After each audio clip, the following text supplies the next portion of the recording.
ច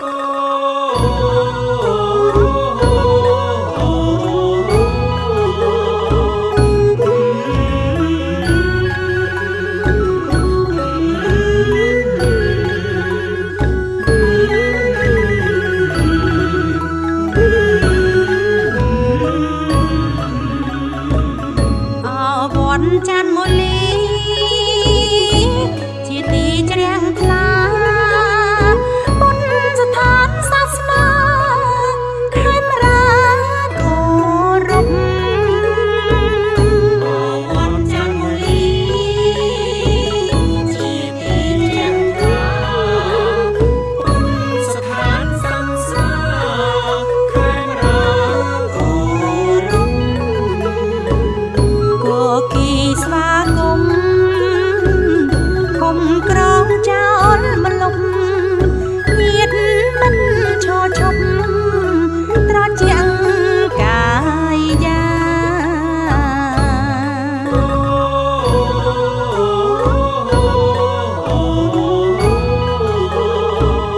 គួគីស្វាគមន៍គុំក្រងចោលម្លប់ញាតមិនឈរឈប់ត្រជាក់កាយាអារាមល្អប្លែកគ្រប់ផ្នែកនានារបងខ្លោងទ្វារព្រះវិហារសាលាអារាមល្អប្លែកគ្រប់ផ្នែកនានារបងខ្លោងទ្វារព្រះវិហារសាលាកត់ឈើកត់ថ្មលំអវត្តវាសួនស្មៅ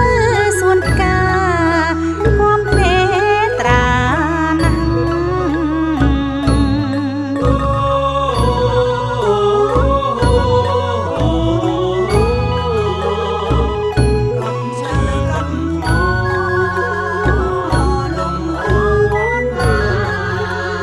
សួនស្មៅសួនផ្កា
រិស័ទសប្បាយនឹងធ្វើបុណ្យទានមង្គផលជាស្ពាន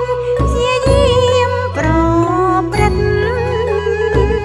បរិស័ទសប្បាយនឹងធ្វើបុណ្យទានមង្គផលជាស្ពានជាយាមប្រព្រឹត្តកុសលផលបុណ្យជាទុនជីវិតចាក់ទីងងឹតផុតទុក្ខសៅមក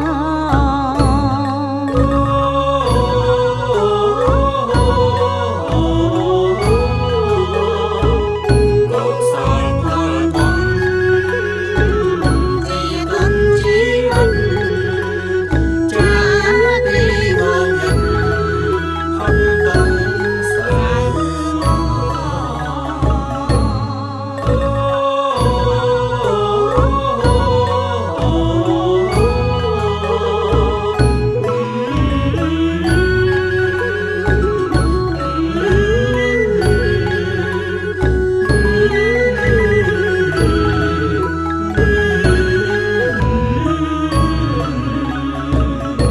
ព្រះពុទ្ធព្រះ